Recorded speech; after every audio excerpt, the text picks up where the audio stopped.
Bye Lodhi sir के YouTube channel में। मैं कृपाल लोधी। आज आपको हम बताने वाले हैं दर्पण के संदर्भ में, खासकर गोलीय दर्पण के संदर्भ में नहीं, समतल दर्पण के बारे में। गोलीय दर्पणों पर चर्चा काफी और होगी। यदि आप हमारे चैनल पर पहली बार विजिट कर रहे हैं तो प्लीज सब्सक्राइब कर लें, लाइक तो कर ही दें।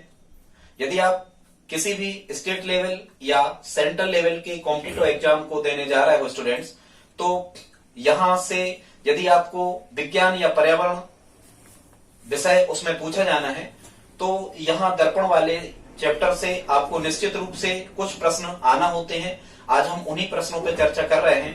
इसमें कुछ आंकिक प्रश्न या न्यूमेरिकल्स टाइप क्वेश्चंस भी होंगे साइंस के। तो स्टूडेंट्स हम देखते हैं समतल दर्पण के बारे में। समतल दर्पण या हम कहें स्टूडेंट्स जो प्लेन मिरर कहलाता है, ये मुख्यतः वह मिरर होता है जो हमारे घरों में रखा होता है, जिसमें हम अपना फेस देखते हैं। उसी दर्पण को हम समतल दर्पण कहते हैं। पर समतल दर्पण के बारे में अन्य कई प्रकार के जो नियम हैं, आज हम उन्हीं नियमों को आपको बताने जा रहे हैं। पहले हम ये देख लेते हैं समतल दर्पण के बारे में, फिर हम आंकिक प्रश्नों को आपको बाद में बताएंगे। पहले कुछ और इम्पोर्टेंट फैक्ट यहाँ पर लिखे हुए हैं समतल दर्पण के बारे में, इनको समझ लेते हैं। समतल दर्पण संबंधी कुछ महत्वपूर्ण तथ्य हैं। सबसे पहले तो हमें यह पता होना चाहिए कि स्टूडेंट्स दर्पण से होता है प्रकाश का परावर्तन। याद रखें, दर्पण से प्रकाश का परावर्तन होता है और लेंस से प्रकाश का अपवर्तन होता है। दर्पण मतलब आईना, मिरर, और लेंस मतलब होता है चश्मा। ठीक है, आप सिंपल सी भाषा में ये समझ सकते हो।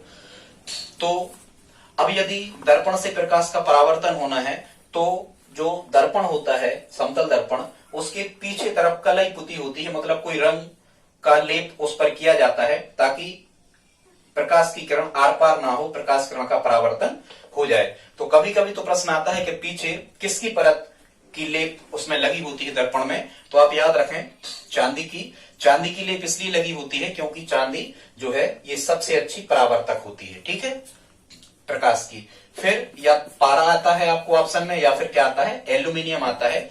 स्टूडेंट्स चांदी की परत इसलिए नहीं लगी होती अधिकांशतः सस्ते दर्पणों में, क्योंकि चांदी धातु जो है वो महंगी पड़ती है, इसलिए अधिकांशतः दर्पणों में पीछे की सतह पारा या एल्यूमिनियम से बने लेप से उसमें लेप किया जाता है, वो पुती होती है। ठीक है, ऐसे करके आप याद रख सकते हो। अब हम देखते हैं कि समतल दर्पण द्वारा जो प्रतिबिंब बनता है वो कैसा बनता है। तो समतल दर्पण द्वारा जो प्रतिबिंब बनता है स्टूडेंट्स, वो बनता है काल्पनिक।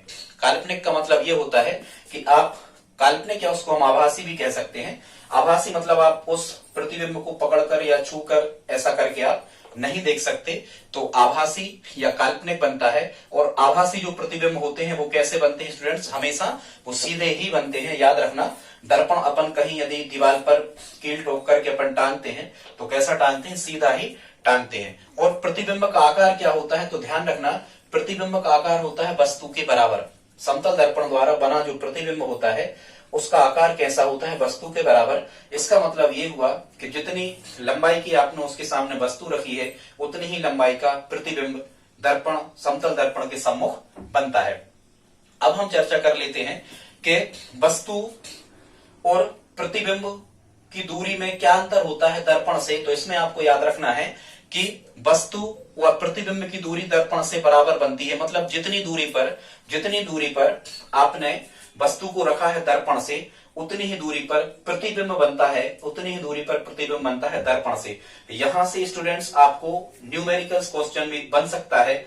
और वो कैसा बन सकता है, कोई भी प्रश्न वो कह देगा कि एक वस्तु दर्पण से 40 सेंटीमीटर की दूरी पर रखी है, इसका प्रतिबिंब दर्पण से कितनी दूरी पर बनेगा। तो आपको कहना है कि यदि वस्तु दर्पण से 40 सेंटीमीटर की दूरी पर रखी है तो प्रतिबिंब भी दर्पण से 40 सेंटीमीटर की दूरी पर ही बनेगा। या इसका रिवर्स भी पूछा जा सकता है कि यदि प्रतिबिंब दर्पण से 40 सेंटीमीटर की दूरी पर बन रहा है किसी वस्तु का, तो वो वस्तु दर्पण से कितनी दूरी पर रखी होगी, तो वो भी 40 सेंटीमीटर की दूरी पर रखी होगी। आप पेन कागज उठा लें, इन प्रश्नों को जो हम बोल रहे हैं इनको आप नोट्स करते जाएं। यहां से प्रश्न आते हैं स्टूडेंट्स, हमने एग्जाम में देखा है। खासकर अभी आपकी जो एमपी में पुलिस भर्ती वाला कंपटीशन अभी आगे होना है, उसमें प्रश्न एमपी व्यापम इस प्रकार के प्रश्नों को पूछता है। उन्हीं सब प्रश्नों का कलेक्शन हमने इस वीडियो में उपलब्ध करवाया है आपको। आगे हम देख लेते हैं, इसका एक नियम है कि जो प्रतिबिंब बनता है ये पार्श्व रूप से व्युत्क्रमित होता है। व्युत्क्रम मतलब होता है उल्टा और पार्श्व मतलब होता है बाजू, ठीक है, साइड्स। पार्श्व रूप से व्युत्क्रमित का मतलब स्टूडेंट्स क्या होता है? इसका मतलब ये होता है कि यदि हम दर्पण के सामने अपना बायां हाथ हिलाते हैं तो दर्पण में हमें दायां हाथ हिलते हुए दिखता है, मतलब RHS LHS हो जाता है और left hand side right hand side हो जाती है समतल दर्पण में। अब हम देख लेते हैं इसका रैखिक आवर्धन या इसका आवर्धन क्या होता है। तो याद रखना, समतल दर्पण का जो आवर्धन होता है ये होता है धन 1। कितना होता है? धन 1। आवर्धन ऋणात्मक भी हो सकता है, आवर्धन धनात्मक भी हो सकता है। अगले किसी वीडियो में हम आपको अवतल दर्पण, उत्तल दर्पण और समतल दर्पण सबकी चिन्ह परिपाटी बता देंगे कि कैसे प्रकाश किरणें बाईं ओर से आपतित की जाती हैं, समस्त दूरियां ध्रुव या वक्रता केंद्र से मापी जाती हैं, ठीक है। आपतित किरण के ऊपर मापी गई धनात्मक, नीचे मापी गई ऋणात्मक होती है। बहुत सारी बातें स्टूडेंट्स हम आपको दर्पण के बारे में बताएंगे अगली वीडियो में, ठीक है। अभी हाल तो आप इतना याद रखो कि इसका रैखिक आवर्धन कैसा होता है? धनात्मक होता है। वैसे रैखिक आवर्धन जो है वो एक विमाहीन राशि है, क्योंकि रैखिक आवर्धन या आवर्धन का जो सूत्र होता है ये होता है स्टूडेंट्स प्रतिबिंब की लंबाई बटे वस्तु की लंबाई। प्रतिबिंब की लंबाई और वस्तु की लंबाई के अनुपात को हम क्या कहते हैं? आवर्धन कहते हैं, ठीक है। कभी आगे बताएंगे। फिर समतल दर्पण की फोकस दूरी कभी पूछी जाए तो समतल दर्पण की फोकस दूरी अनंत होती है। याद रखना, समतल दर्पण की फोकस दूरी अनंत होती है। अब यदि कभी आपसे पूछा जाए कि समतल दर्पण के उपयोग क्या है, तो समतल दर्पण का उपयोग एक तो हम घरों में चेहरा देखने में करते हैं, ड्रेसिंग टेबल के रूप में हम समतल दर्पण का उपयोग करते हैं। सोलर कुकर में प्रकाश को परावर्तित करने में समतल दर्पण का उपयोग किया जाता है। और दो उपकरण होते हैं, बहुरूपदर्शी और परिदर्शी। तो बहुरूपदर्शी और परिदर्शी में भी स्टूडेंट्स कौन से दर्पण लगे होते हैं? आयताकार समतल दर्पण इनमें लगे होते हैं। समतल दर्पण जनरली ऐसा ही आप याद रखना आयताकार ही होते हैं, ठीक है, अधिकांशतः आयताकार ही होते हैं।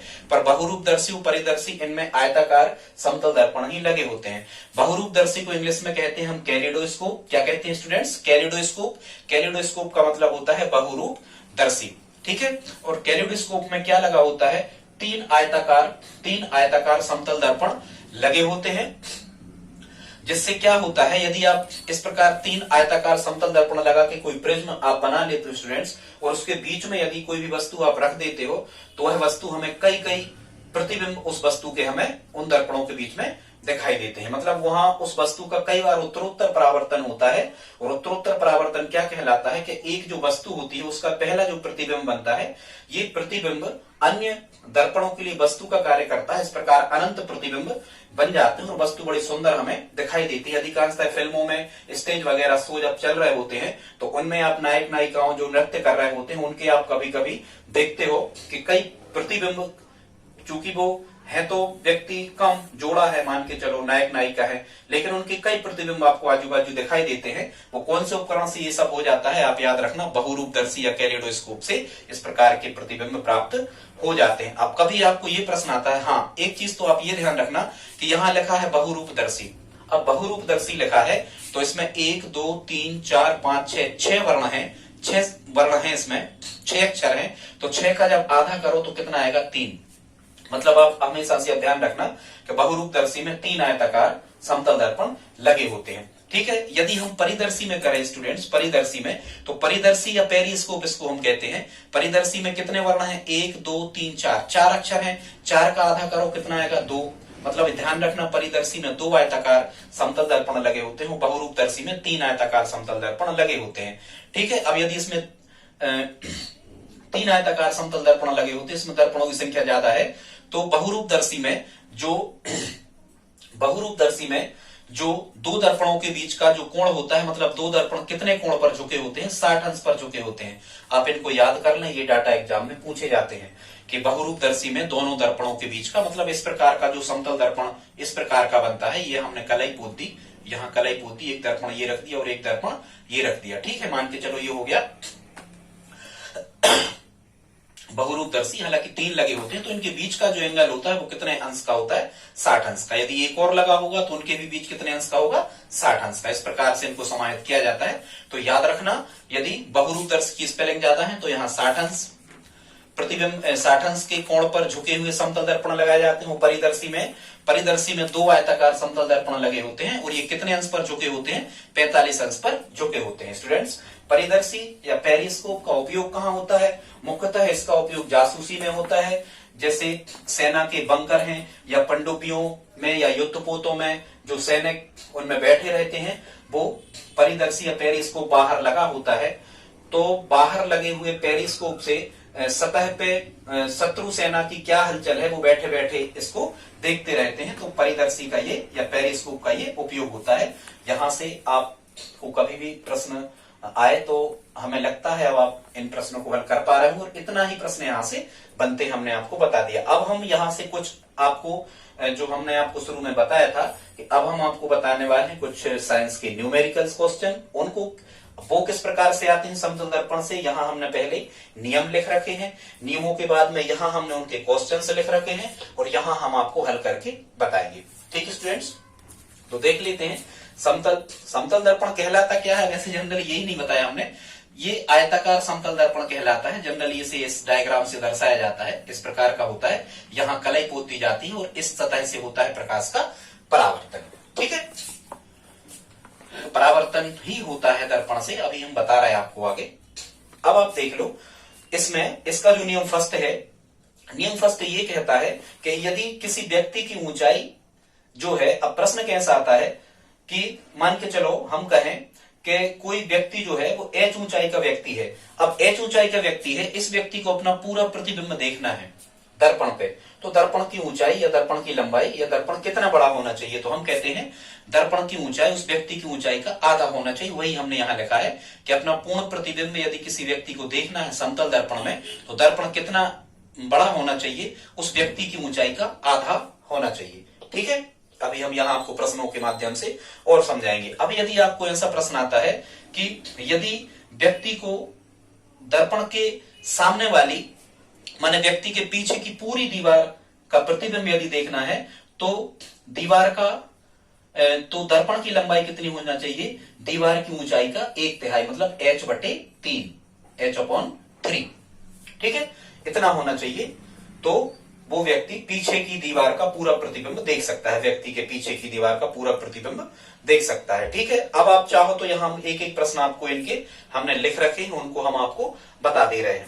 स्टूडेंट्स देखते हैं, यहां हमने एक प्रश्न लिख रखा है कि एक व्यक्ति की ऊंचाई 3 फीट है। क्या है? एक व्यक्ति की ऊंचाई 3 फीट है। यदि उसे अपना दर्पण में पूरा प्रतिबिंब देखना है तो दर्पण की ऊंचाई क्या होना चाहिए? तो ध्यान रखना, दर्पण की ऊंचाई क्या होना चाहिए? अभी हमने आपको बताया था दर्पण की जो हाइट होना चाहिए, ये व्यक्ति की ऊंचाई का माने 3 फीट का आधा। तो 3 फीट का आधा माने 3/2 माने 1 सही 1/2 फीट। मतलब यदि दर्पण 1.5 फीट का होगा तो 3 फीट का जो व्यक्ति है, 3 फीट का व्यक्ति है, ये अपना पूरा प्रतिबिंब उसमें देख पा रहा होगा। ऐसा नहीं समझना कि 3 फीट का है, जनरली इतनी तो नहीं होती ऊंचाई, ज्यादा होती है इससे। ठीक है, ऐसा आप समझ सकते हो। ठीक, अब यदि हम इसका रिवर्स कर दें, यदि रिवर्स कर दें और रिवर्स क्वेश्चन हमने यहां लिखा है, हम कहें कि एक व्यक्ति 2.5 फीट के दर्पण में अपना पूरा प्रतिबिंब देख लेता है। रिवर्स है उसी का। कैसा है कि एक व्यक्ति 2.5 फीट ऊंचाई के दर्पण में, समतल दर्पण में, समतल तो सब नहीं मानना भले हम नहीं लिखा हो, एक व्यक्ति 2.5 फीट के समतल दर्पण में अपना पूरा प्रतिबिंब देख पा रहा है, तो उस व्यक्ति की ऊंचाई क्या होगी? अब यहां हमें उसका रिवर्स फाइंड करना। क्या कह रहे हैं? व्यक्ति की ऊंचाई क्या होगी? तो स्टूडेंट्स यहाँ व्यक्ति की जो हाइट होगी, चूंकि 2.5 फीट में प्रतिबिंब वो अपना पूरा देख पा रहा है, तो व्यक्ति की ऊंचाई कितनी होगी? 2.5 गुणा 2 मतलब 5 फीट। व्यक्ति 5 फीट का होगा, इसीलिए वो 2.5 फीट के दर्पण में अपना पूरा प्रतिबिंब देख पा रहा है। वही हमने यहाँ लिखा था कि अपना पूरा प्रतिबिंब देखने के लिए व्यक्ति की ऊंचाई का आधा ऊंचा होना चाहिए दर्पण। ठीक है स्टूडेंट्स, तो हमें लगता है आप इस कॉन्सेप्ट को समझ गए होंगे। यदि किसी व्यक्ति की लंबाई मान के चलो हम कहें कि 3 मीटर है, कितनी है? 3 मीटर है, या हम कहें कि किसी व्यक्ति की लंबाई या ऊंचाई 4 मीटर है, तो 4 का आधा कितना? 2 हुआ। मतलब 2 मीटर लंबाई के दर्पण में वह अपना पूरा प्रतिबिंब सिर से लेके पैर तक का देख पा रहा होगा। ये है इसका नियम। अब यहां से हमने कुछ और प्रश्न भी लिखा है।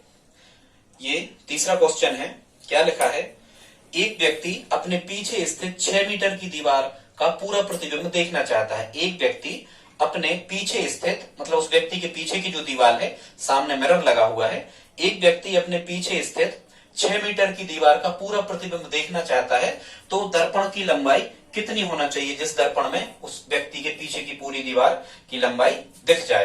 तो कितना होना चाहिए? अभी हमने आपको बताया था कि यदि व्यक्ति 6 मीटर की दीवार का पूरा प्रतिबिंब देखना चाह रहा है तो कितना होना चाहिए? उसकी ऊंचाई कितनी होनी चाहिए? उसकी ऊंचाई होना चाहिए, दीवार की ऊंचाई कितनी है? 6 मीटर है। तो दर्पण की ऊंचाई कितनी होना चाहिए? दर्पण की ऊंचाई होना चाहिए h/3 माने 6/3 माने 2 मीटर। कितना बनेगा इसका आंसर स्टूडेंट्स? 2 मीटर। यदि 2 मीटर का दर्पण लगा होगा तो वह व्यक्ति अपने पीछे की कुल 6 मीटर की दीवार को पूरा देख पा रहा होगा। ठीक है, ये कॉन्सेप्ट था, इसका हमने आपको बता दिया। स्टूडेंट्स आगे देखते हैं। अब यहां पर लिखा है नियम नंबर 2। ठीक है, कौन सा? रूल्स 2 यहां पर हमने लिखा है। और नियम 2 क्या कहता है समझ लें पहले इसे। यदि व्यक्ति भी चाल से दर्पण की ओर चलता है तो प्रतिबिंब 2 भी चाल से अपनी ओर आता हुआ प्रतीत होता है।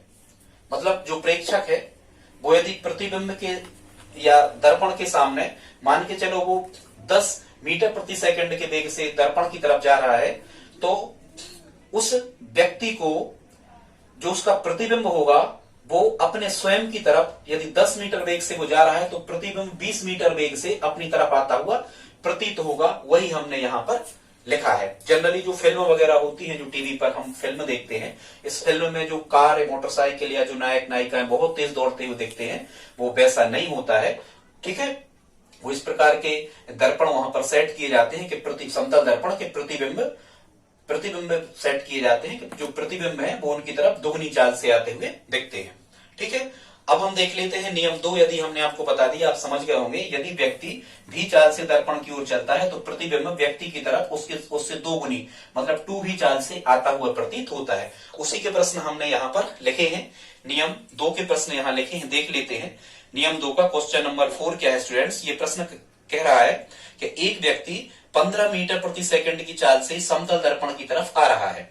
एक व्यक्ति 15 मीटर प्रति सेकंड की चाल से दर्पण की तरफ आ रहा है, तो व्यक्ति के सापेक्ष प्रतिबिंब की चाल क्या है? तो आपको पता है प्रतिबिंब की चाल 2 गुनी होती है। तो इसका आंसर क्या होगा? यदि प्रतिबिंब की चाल 2 गुनी होती है तो 15 गुणा 2 माने 30। कौन सा हल कर रहे हैं? क्वेश्चन नंबर 4 सॉल्व कर रहे हैं, ये वाला। 15 गुणा 2 माने 30 मीटर प्रति सेकंड। ये हमारा क्या होगा स्टूडेंट्स? ये हमारा आंसर होगा किसका? प्रश्न क्रमांक 4, क्वेश्चन नंबर 4 का। कि व्यक्ति 15 मीटर प्रति सेकंड की चाल से समतल दर्पण की तरफ आ रहा है, तो प्रतिबिंब की चाल क्या होगी, या प्रतिबिंब का वेग क्या होगा, या प्रतिबिंब की गति क्या होगी? तो 30 मीटर प्रति सेकंड प्रतिबिंब उस व्यक्ति की तरफ आता हुआ दिखाई दे रहा होगा। ठीक है स्टूडेंट्स, आगे देखते हैं। यहां प्रश्न क्रमांक या वही ये है कि समतल दर्पण आंख की ओर 15, मान के चलो दर्पण चल रहा है, कोई दिक्कत नहीं। समतल दर्पण आंख की ओर 15 मीटर प्रति सेकंड की चाल से आ रहा है, जिसमें आप अपना प्रतिबिंब देख रहे हैं। आपका प्रतिबिंब आपकी तरफ किस वेग से आ रहा है? ठीक है, तो वही है, बिल्कुल वही क्वेश्चन है। यदि 15 मीटर प्रति सेकंड की चाल से यदि दर्पण आपके पास में आ रहा है, वो प्रतिबिंब की ही तो चर्चा की गई है यहाँ पर। किसकी? प्रतिबिंब की चर्चा तो की गई है कि प्रतिबिंब आपकी तरफ किस वेग से आ रहा है। तो प्रतिबिंब स्टूडेंट्स किस वेग से आ रहा होगा? 15 दूनी 30। इसका आंसर भी क्या बनेगा? प्रश्न या वाले का मतलब चौथा ही है, 15 मीटर प्रति सेकंड। इसका भी आंसर कितना बनेगा? 15 दूनी 30। माने कभी भी प्रतिबिंब की चर्चा की जाए, देखो आप क्या कहलाते हो? आप कहलाते हो बिंब। बिंब माने क्या होता है? वस्तु। इसमें कम शब्द हैं। और प्रतिबिंब में कितने शब्द हैं? प्रतिबिंब में ज्यादा अक्षर हैं। बिंब में 3 वर्ण है और प्रतिबिंब में क्या है? प्रतिबिंब में ज्यादा वर्ण है। यहां से आप याद रखना कि जो प्रतिबिंब का वेग होगा या प्रतिबिंब की चाल होगी, ये ज्यादा होगी क्योंकि प्रतिबिंब में ज्यादा अक्षर है। ऐसे आप कभी नहीं भूलोगे। ठीक, अब यदि कभी आपसे ऐसा कह दिया जाए, यदि वो कह दें कि जो प्रतिबिंब है वो आपकी तरफ 60 किलोमीटर प्रति घंटा 60 किलोमीटर प्रति घंटा की वेग से 60 किलोमीटर प्रति घंटा के वेग से कोई प्रतिबिंब प्रतिबिंब का वेग 60 किलोमीटर प्रति घंटा है, इतने वेग से कोई प्रतिबिंब ही आपके पास आता हुआ दिखाई दे रहा है, ठीक, तो आपकी चाल क्या होगी? ठीक है, तो आपकी चाल क्या होगी? तो इसका आधा कर देना। आपका वेग कितना होगा? आपका वेग होगा या बिंब का वेग या वस्तु का वेग कितना होगा? ये होगा 30 किलोमीटर प्रति घंटा। उसी का हमने रिवर्स आपको एक प्रश्न दे दिया। ठीक है स्टूडेंट्स,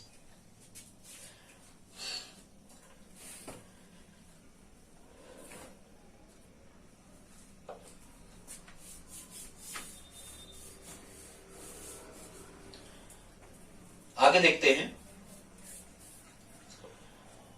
रूल्स नंबर कौन सा लिखा है यहां? स्टूडेंट्स आगे देखते हैं, यहां पर नियम नंबर 3 लिखा है, परावर्तन की घटना में आपतन कोण और परावर्तन कोण के मान सदैव बराबर होते हैं। दर्पण से परावर्तन कैसे होता है, पहले हम इसको समझ लेते हैं। मान के चलो ये है समतल दर्पण, ठीक है, यहां हमने कलई पोत दी, कोई यहां पर हमने पीछे साइड वार्निश पोत दिया, वही एल्यूमिनियम या हमने आपको बताया था एल्यूमिनियम या पारा या चांदी। ये होता है स्टूडेंट्स अभिलंब, ये अभिलंब कहलाता है। कोई भी हम नाम दे दें, यहाँ एम लिख दें, यहाँ एन लिख दें, ये अभिलंब होता है। अभिलंब का मतलब होता है ये तल है, ये समतल दर्पण का तल है, या हम कहें कोई चमकदार सतह है, तो अभिलंब का मतलब होता है यहाँ दोनों तरफ 90-90 अंश के क्या बन जाते हैं? कोण बन जाते हैं। और ये अभिलंब कैसा होता है स्टूडेंट्स? काल्पनिक होता है। परावर्तन की घटना कहलाती क्या है कि यदि कोई प्रकाश किरण जिस माध्यम से किसी चिकनी या चमकदार सतह पर आपतित होती है, हम समतल दर्पण पर आपतित करवा रहे हैं, जब कोई प्रकाश किरण किसी चमकदार या चिकनी सतह पर आपतित होती है तो आपतित होने के पश्चात वह उसी मार्ग में वापस लौट जाती है। इस घटना को प्रकाश का क्या कहते हैं स्टूडेंट्स? ये परावर्तन कहते हैं। जैसे मान के चलो प्रकाश किरण वायु से गई थी और यदि वायु में ही वापस लौट आई, माध्यम उसी जिस माध्यम से गई थी उसी में लौटेगी, तभी प्रकाश के परावर्तन की घटना सत्य होगी। ठीक है, तो यहां हम कुछ भी नाम दे दें, यहां हम कह दें पीएम और यहां हम दे दें एमक्यू स्टूडेंट्स। तो यहां क्या कहलाता है? यहां पर जो ये पीएम लिखा है, ये पीएम कहलाती है आपतित किरण। पीएम क्या कहलाती है स्टूडेंट्स? पीएम कहलाती है आपतित किरण, जो आपतित हुई है। और यहां पर जो एमक्यू लिखा है, ये एमक्यू क्या कहलाता है? ये कहलाती है परावर्तित किरण। एमक्यू क्या कहलाती है स्टूडेंट्स? एमक्यू कहलाती है परावर्तित किरण, ये कहलाती है परावर्तित किरण। और एमएन क्या कहलाता है? एमएन कहलाता है अभिलंब। एमएन क्या कहलाते हैं स्टूडेंट्स? एमएन कहलाता है अभिलंब। अब यहाँ पर दो कोण और बनते हैं, उन कोणों को समझ लेते हैं। एक कहलाता है आपतन कोण, इसको हम आई से डिनोट करते हैं, और एक कहलाता है परावर्तन कोण, अभी हम बता रहे हैं आपको, जिसको हम डिनोट करते हैं आर से। इसको आर से दर्शाते हैं। यहाँ परावर्तन दो जगह है तो आर से दर्शाते हैं, आपतन कोण को आई से दर्शाते हैं। अब स्टूडेंट्स ये जो आपतन कोण होता है, आपतन कोण क्या कहलाता है?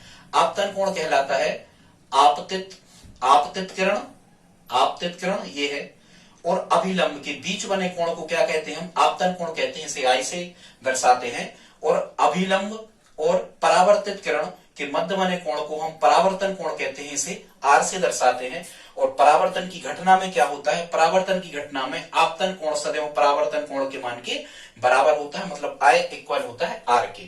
ठीक है स्टूडेंट्स, यही परावर्तन का प्रथम नियम भी कहलाता है कि आपतन कोण और परावर्तन कोण के मान बराबर होते हैं। ठीक है, इसका दूसरा एक नियम और होता है। परावर्तन के दो नियम होते हैं, आपतन के दो नियम होते हैं। दूसरा नियम ये होता है कि आपतित किरण, अभिलंब और परावर्तित किरण तीनों एक ही तल में होते हैं। देखो ये नीचे के एक ही तल में स्थित है। ये परावर्तन का कौन सा नियम होता है? दूसरा नियम होता है। अब ये इसी से संबंधित आपसे प्रश्न न्यूमेरिकल्स पूछे जा सकते हैं। कैसे पूछे जा सकते हैं?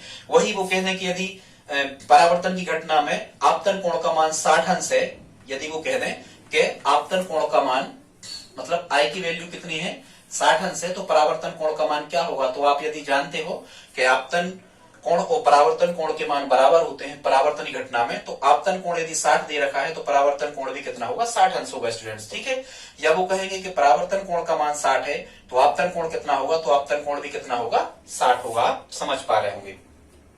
ठीक है स्टूडेंट्स, अब हम आपको जल्दी में इसके कुछ कोण और पूछे जा सकते हैं, उनको हम आपको बता देते हैं, और वो कोण कैसे पूछे जा सकते हैं। यहां रूल्स 3 के हमने लिखे हैं।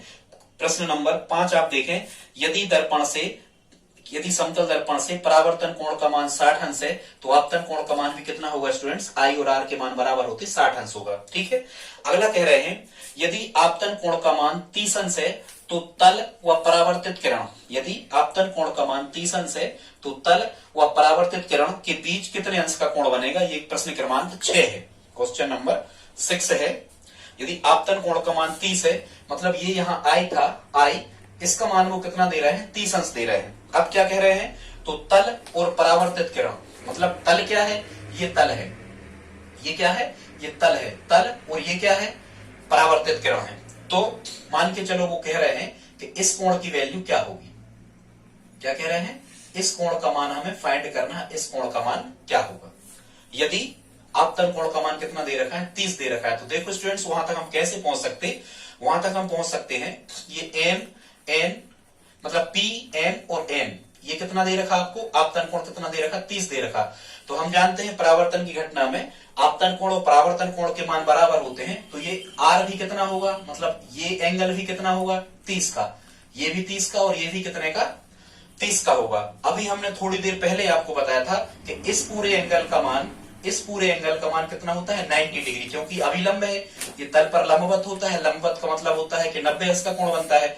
तो यदि ये पूरा कोण 90 अंश का है और इतना 30 अंश का है, तो ये यदि हमसे पूछा है तो 90, इस पूरे 90 में से, इस पूरे 90 में से इस 30 को हम घटा देंगे, मतलब इतने पूरे हिस्से में से यदि हम इतने हिस्से को माइनस कर दें, तो 90 में से जब हम इतने 30 को घटा रहे होंगे, तो यहां से यहां जो बतना बच रहा होगा स्टूडेंट्स, वो कितना बच रहा होगा, 60 अंश बच रहा होगा, और यही हमारा क्या होगा, आंसर होगा।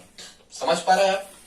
ठीक, इसी प्रकार कई प्रश्न आ सकते। फिर ये 6वां हमने सॉल्व किया था, अब हम देख लेते हैं 7वां लिखा है। 7वां क्वेश्चन क्या कह रहे हैं, यदि तल व आपतित किरण के बीच का कोण 60 अंश है। देखो ये, यदि तल व आपतित किरण के बीच का कोण 60 अंश है, मतलब अब उनने क्या कह दिया है, अब उनने कह दिया है तल व आपतित किरण, क्या कह दिया है, तल व आपतित किरण, मतलब ये वाला एंगल, ये इस एंगल का मान कितना दे रहे हैं, वो 60 अंश दे रहे हैं।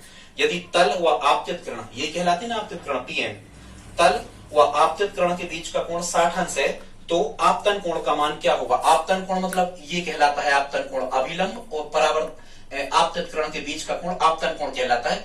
इस एंगल का मान हमें फाइंड करना है। तो देखो ये पूरा कितने अंश का बनता, ये पूरा 90 अंश का बनता, 90 का, और इतना कितना है, 60, तो ये कितना होगा, इतना यहां से लगा के इतना 30 होगा। इसका मतलब 30 अंश हमारे उसका आंसर हो जाएगा।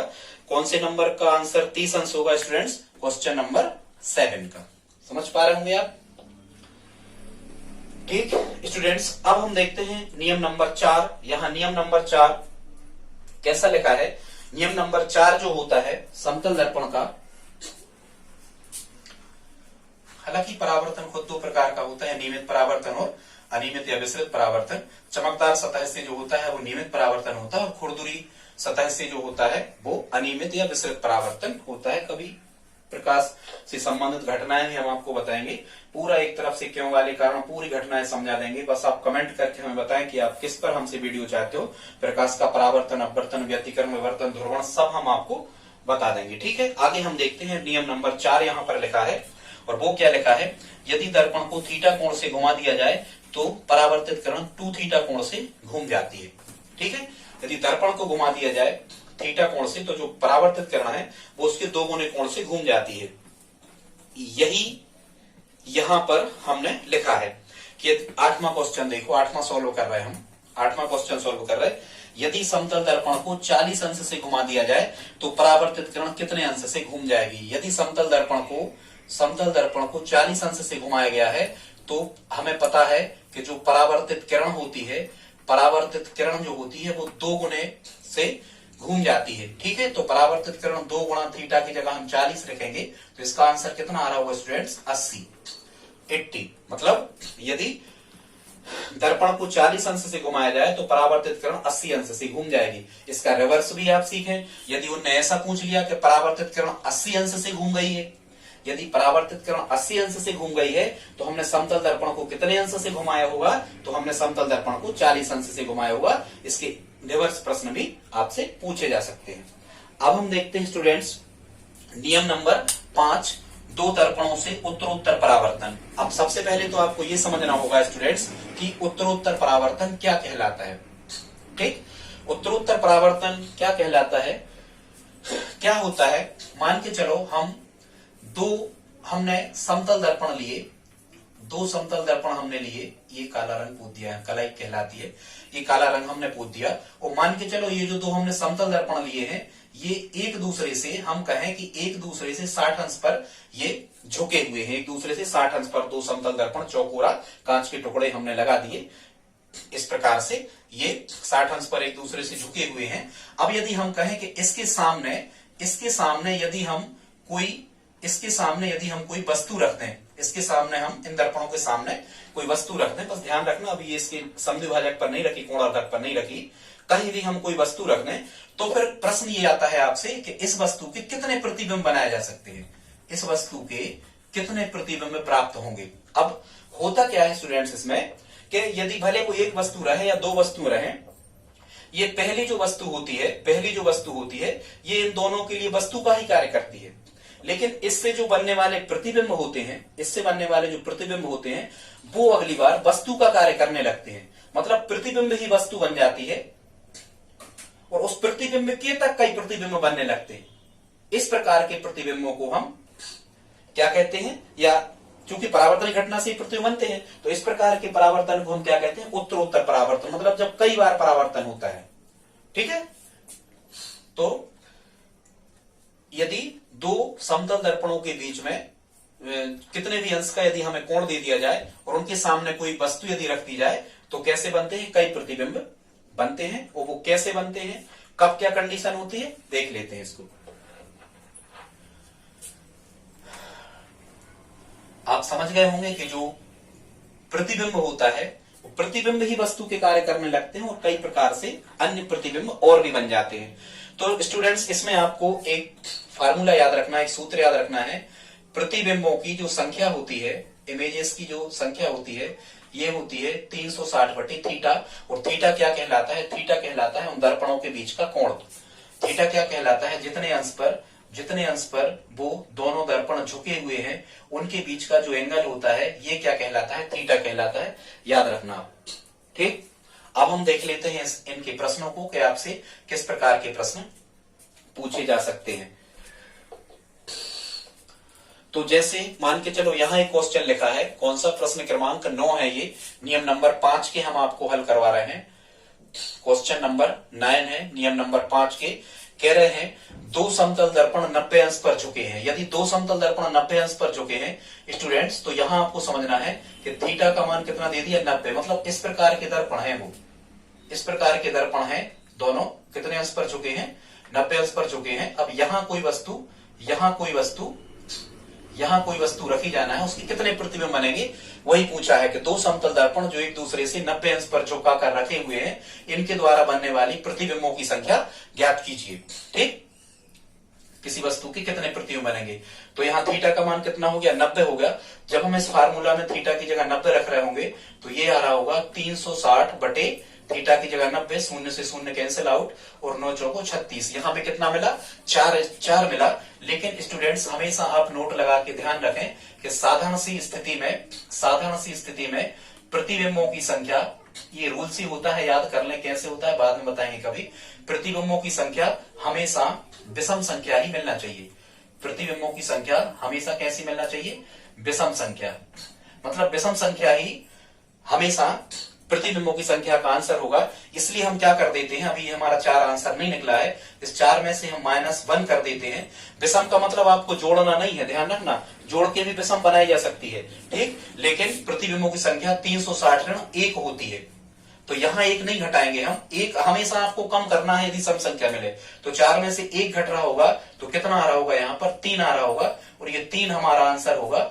मतलब यदि दो समतल दर्पण 90 अंश पर झुके हैं तो प्रतिबिंबों की संख्या कितनी आ रही होगी, 3 आ रही होगी। स्टूडेंट्स समझ पा रहे, आगे देखते हैं। एक प्रश्न और यदि हम इसमें आपको दे दें, और वो प्रश्न क्या होगा कि मान के चलो हम कहें कि दो समतल दर्पण जो हैं वो 45 अंश पर झुके हैं। कितने अंश पर झुके हैं, 45 डिग्री पर, 45 अंश पर झुके हैं, तो प्रतिबिंबों की संख्या क्या होगी। तो यहाँ थीटा की वैल्यू कितनी हो गई, 45 हो गई। और जब हम इसमें प्रतिबिंबों की संख्या निकाल रहे होंगे तो प्रतिबिंबों की संख्या बराबर 360 बटे कितना 45। जब हम कैंसिल आउट कर रहे होंगे तो 45 से 360 की 8 बार कट रहे होंगे। आप देखना काट के, ठीक है। 45 दूनी 90, 90 चौक 8 बार कैंसिल आउट होंगे। तो ये 8 क्या प्रतिबिंबों की संख्या होगी? नहीं होगी, क्योंकि 8 कैसी संख्या है? सम संख्या है। यदि 8 सम संख्या है तो हमें इसमें से एक कम कर देना है, ऐसा नियम है, हमेशा याद रखो। तो इसमें यदि 45 अंश पर झुके हैं दो समतल दर्पण, उनके सम्मुख कोई वस्तु रखी है तो उस वस्तु के 7 प्रतिबिंब बनेंगे। स्टूडेंट्स आगे देखते हैं अगला प्रश्न क्या कह रहे हैं। अगला प्रश्न यहां पर है, कह रहे हैं यदि क्वेश्चन नंबर 10 है, ये कह रहे हैं यदि दो समतल दर्पण 72 अंश पर एक दूसरे के साथ रखे गए हैं, 72 अंश का कोण बनाते हुए दो समतल दर्पण यदि एक दूसरे के साथ में, दो समतल दर्पण यदि एक दूसरे के साथ में यहां पर 72 अंश का कोण बनाते हुए रखे गए हैं, तब इनके सामने यदि कोई वस्तु रखी जाए तो उस वस्तु के कितने प्रतिबिंब बनेंगे। तो स्टूडेंट्स यहां पर उन्होंने क्या दे रखा है, वहां पर इनने दे रखा है, यहां पर थीटा की वैल्यू कितनी दे रखी है 72 अंश 72। जब हम इसमें प्रतिबिंबों की संख्या हमेशा 360 बटे थीटा होती है, तो जब हम इसमें 360 बटे थीटा की वैल्यू ये 72 रखेंगे तो 72 से जब आप कैंसिल आउट करोगे तो ये 5 बार कट रहे होंगे, 72 पंचे 360, मतलब प्रतिबिंबों की संख्या कितनी निकल के आएगी 5। और 5 कैसी संख्या है? 5 जो है ये ऑड नंबर है। 5 कैसी संख्या है? ये विषम संख्या है। और यदि विषम हमें पहले ही से प्राप्त हो रहा है तब हमें एक नहीं घटाना है, तो इसका आंसर हमारा क्या हो जाएगा 5। यदि 72 अंश के कोण बनाते हुए दो समतल दर्पण रखे और उनके सामने कोई वस्तु रखी गई है तो प्रतिबिंबों की संख्या कितनी आएगी 5 आएगी, ठीक है। क्योंकि यहां हमने लिखा है प्रतिबिंबों की संख्या हमेशा कैसी होती है? विषम ही होती है, ठीक है स्टूडेंट्स। इसलिए यदि विषम हमें पहले ही से प्राप्त हो रहा है तब हमें एक नहीं घटाना है। यदि ये यहां पर हमें सम संख्या 2 4 6 8 10 12 14 16 18 20 यदि हमें सम संख्या प्राप्त हो रही होती तब हम एक माइनस करते हैं, क्योंकि प्रतिबिंबों की संख्या हमेशा हमें विषम संख्या ही लाना होता है, ठीक है। आगे हम देखते हैं, हाँ एक चीज और, यदि समतल दर्पण एक दूसरे के समांतर रखे गए हैं, स्टूडेंट्स ध्यान देना, यदि समतल दर्पण एक दूसरे के समांतर रखे गए हैं, समांतर का मतलब ये है कि समतल दर्पण इस प्रकार से रखे गए हैं, एक दूसरे के समांतर यदि दो समतल दर्पण रखे गए हैं, तो देखो यहां इनके बीच का कोई एंगल बन ही नहीं रहा। और यदि कोई एंगल, कोई कोण इनके बीच नहीं बन रहा तो उस कोण को, उस एंगल को हम कितना मान लेते हैं? शून्य अंश। कितना मान लेते हैं स्टूडेंट्स? शून्य अंश मान लेते हैं। तो जब आप कभी आपको प्रश्न आ जाए कि दो समतल दर्पण एक दूसरे के समांतर रखे गए हैं, कितने प्रतिबिंब बनेंगे, प्रतिबिंबों की संख्या क्या होगी, ये प्रश्न नंबर 11 हम हल कर रहे हैं। तो समांतर यदि दर्पण रखे हैं तो याद रखो हमेशा समांतर दर्पण यदि रखे हैं तो समांतर पे हमें कोण कितना मान लेना है? शून्य अंश मान लेना है। और जब हम यहां से प्रतिबिंबों की संख्या निकाल रहे होंगे तो हम यहां कर रहे होंगे 360 बटे शून्य, ठीक। कितना कर रहे होंगे? 360 बटे शून्य। स्टूडेंट्स कभी ऐसा नहीं करना कि शून्य से शून्य कैंसिल आउट कर दो और यहाँ 36 आप आंसर शो कर दो, ऐसा कभी नहीं होता है। जब हम संसार का यहाँ कोई भी अंक लिखा हो, जब हम उसको शून्य से यदि भाग देते हैं तो ये हमें इन्फिनिटी प्राप्त होता है, इट मीन्स ये अनंत प्राप्त होता है। और इसका आंसर क्या होगा? यदि समतल दर्पण एक दूसरे के समांतर रखे गए हैं, या वो ऐसा कह देते हैं कि दो समतल दर्पणों के बीच शून्य अंश का कोण बनता है, तो प्रतिबिंबों की संख्या क्या होगी? तो इन प्रतिबिंबों की संख्या कितनी होगी? अनंत होगी। जो बार्बर होते हैं, जो नाई होते हैं बाल काटने वाले, वो उनके जब हम सैलून पर जाते हैं, दुकान पर जाते हैं और हम देखते हैं कि एक व्यक्ति के कई प्रतिबिंब वहां पर चारों तरफ जो मिरर लगे हुए हैं उनमें दिखते हैं, वो क्या सिस्टम वो बना के रखते हैं? यही सिस्टम बना के रखते हैं कि समतल दर्पण आमने सामने समांतर लगा देते हैं, इसलिए उनके प्रतिबिंब अनंत हमें चारों तरफ फैले हुए दिखाई देते हैं। तो याद रखना, उतना सब तो नहीं हमें पढ़ना, कि समतल दर्पण यदि एक दूसरे के समांतर रखे हैं तो प्रतिबिंबों की संख्या कितनी निकलती है? अनंत निकलती है। याद रखना, किसी भी संख्या को, संसार का कोई भी अंक है, यदि 0 से भाग दिया जाता है तो इन्फिनिटी प्राप्त होता है, और यदि 0 में किसी संख्या का भाग दिया जाता है, किसी संख्या का भाग 0 में दिया जाता है तो 0 प्राप्त होता है, ठीक है। तो इसका आंसर क्या होगा? अनंत होगा। आगे देख लेते हैं स्टूडेंट्स। अब कभी कभी आपको कैसे प्रश्न आते हैं, ये प्रश्न नंबर जो हमने यहां पर लिखा है कौन से नंबर का? ये 12 नंबर का क्वेश्चन लिखा है कि 40 अंश पर झुके दो समतल दर्पणों के बीच कोई वस्तु 20 अंश पर रखी गई है, तो प्रतिबिंबों की संख्या क्या होगी।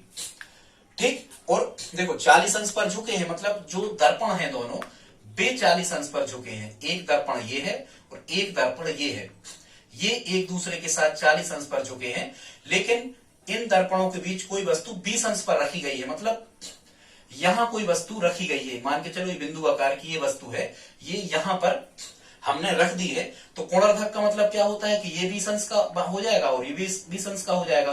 कोणार्धक वह रेखा कहलाती है या वह रेखाखंड कोणार्धक कहलाता है जो दिए गए किसी कोण को समान दो भागों में बांटता है, उसे हम कोणार्धक या कोण समद्विभाजक कहते हैं। कोण समद्विभाजकों के संगमन बिंदु को अंतः केंद्र कहते हैं। ठीक, बताएंगे आगे, अंतः केंद्र, परिकेंद्र, लंब केंद्र सब बताएंगे गणित में। ठीक है, केंद्रक, माध्यिका के संबंध, ठीक है, बताएंगे।